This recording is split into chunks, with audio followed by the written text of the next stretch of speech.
Good morning students. आज के class में हम लोग कंपाउंड इफ स्टेटमेंट पढ़ेंगे। पिछला क्लास के वीडियो में हम लोग सिंपल इफ स्टेटमेंट पढ़े थे, उसमें सिर्फ इफ काम करता था। इसमें कंपाउंड इफ में इफ और एल्स दोनों काम करेगा। तो आज के वीडियो में हम लोग क्या पढ़ने जा रहे हैं? Compound if statement. हेडिंग क्या है? Compound if statement. इसी को बोलते हैं इफ एल्स स्टेटमेंट।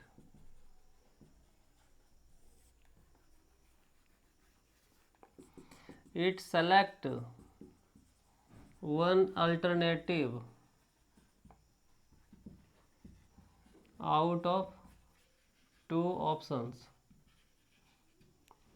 ये जो if और else स्टेटमेंट है, इसमें क्या बोल रहा है? It select one alternative out of two options. यहाँ पे दो ऑप्शन है, इफ और क्या है? एल्स। इसमें क्या करता है? दोनों में से किसी एक ही ऑप्शन को क्या करता है? ये सेलेक्ट करता है, चूज करता है। इट्स जनरल फॉर्म, इसका जो जनरल फॉर्म है क्या लिखते हैं? इफ। क्या लिखते हैं? इफ। फिर क्या लिखते हैं यहाँ पे? कंडीशन। यहाँ पे ट्रू स्टेटमेंट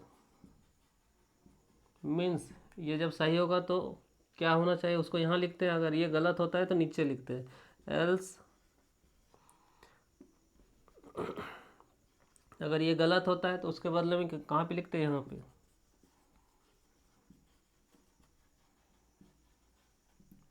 तो ये क्या बोल रहा है? It select one alternative out of two option. यहाँ पे दो ऑप्शन है, ट्रू स्टेटमेंट और क्या? फॉल्स। यहाँ पे दो ऑप्शन है, फर्स्ट और सेकेंड।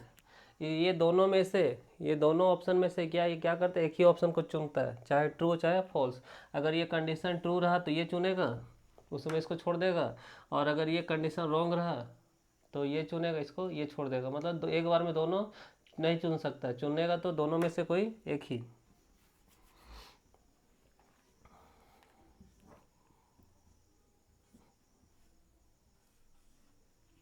इफ, इफ के बदले में क्या? Question mark. इफ मतलब अगर क्या, क्या ये कंडीशन, ये ट्रू पार्ट है और ये क्या है? False part. अगर ये कंडीशन सही होता है तो ट्रू स्टेटमेंट, तो ट्रू स्टेटमेंट।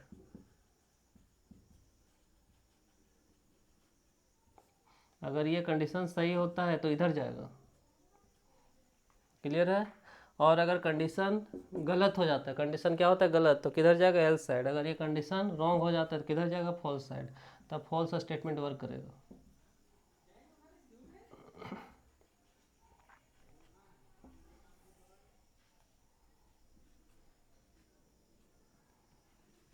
तो ग्राफ तो समझ में आ रहा है कि कंडीशन अगर ट्रू रहता है तो कौन काम करेगा? ट्रू स्टेटमेंट, और इधर से बाहर निकल जाएगा। और अगर कंडीशन गलत होता है, कंडीशन गलत होता है तो फॉल्स साइड जाएगा, ये वर्क करेगा, इधर से ये निकल जाएगा। तो एक बार में दोनों को वर्क नहीं कर सकता है, एक बार में दोनों में से एक ही वर्क करता है। वही बोलता है, ये सेलेक्ट करता है टू ऑप्शन में से ये एक ही को सेलेक्ट करता है। जैसे एग्ज़ाम देते, क्या देते हैं? एग्ज़ाम। एग्ज़ाम में पास मिलेगा या फिर क्या मिलेगा? फेल। तो क्या आप एग्ज़ाम में पास हो जाते हैं तो साथ ही साथ फेल भी लेने जाते हैं क्या? और अगर एग्जाम में अगर फेल हो जाते हैं पास भी लेने जाते हैं क्या? यहाँ पे दो अल्टरनेटिव है, दो ऑप्शन में से आपको एक ही ऑप्शन मिलेगा, चाहे पास या फिर फेल। उसी तरह से यहाँ पे क्या बोल रहा है? इफ मतलब अगर, इफ मतलब अगर ये जो कंडीशन है ट्रू होता है तो क्या मिलेगा? ट्रू। और एल्स ट्रू, और नहीं तो किधर मिलेगा? अगर कंडीशन सही होता है तो क्या मिलेगा? ट्रू। और नहीं तो क्या मिलेगा? फॉल्स। वही यहाँ पे लिखे है ना, इफ मतलब अगर, और एल्स मतलब नहीं तो, अदरवाइज।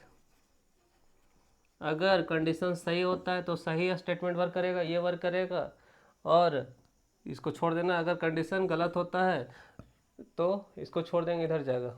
तो जैसे अगर क्या लिखे? इफ एग्ज़ाम में, अगर एग्ज़ाम में पास होता है तो क्या मिलेगा? पास। और नहीं तो क्या मिलेगा, फेल। तो कंडीशन क्या हुआ, अगर एग्ज़ाम पास हुआ तो क्या मिलेगा, पास। कंडीशन सही तो सही, क्लियर है। और अगर एग्ज़ाम में फेल हो गया तो क्या मिलेगा, फेल। क्या मिलेगा, अगर एग्ज़ाम में फेल हो गया तो कौन वर्क करेगा, ये वर्क करेगा। हाँ, तो उसी तरह अगर कंडीशन गलत हो जाता है तो कौन वर्क करता है, ये। तो आज के क्लास में क्या समझ में आया कि ये कंपाउंड इफ स्टेटमेंट किसके ऊपर वर्क करता है, इफ और एल्स। इसमें दो ऑप्शन है, इफ का और क्या है, दो पार्ट है, क्या है, एल्स का। और इसमें से दोनों में से एक ही वर्क करेगा, किसके अकॉर्डिंग, कंडीशन के अकॉर्डिंग। अगर कंडीशन ट्रू होता है तो ट्रू स्टेटमेंट वर्क करेगा, और अगर फॉल्स होता है तो फॉल्स वर्क करेगा। और यहाँ पे एक साथ दोनों वर्क नहीं करता। जैसे एग्जांपल ये आपको अच्छी तरह से समझ में आ रहा है कि अगर कोई एग्ज़ाम देता है, पास होता है तो सिर्फ पास मिलता है, ना कि फेल। और अगर फेल हो जाता है एग्ज़ाम में तो सिर्फ ये फेल मिलता है, ना कि पास। दोनों में से एक ही वर्क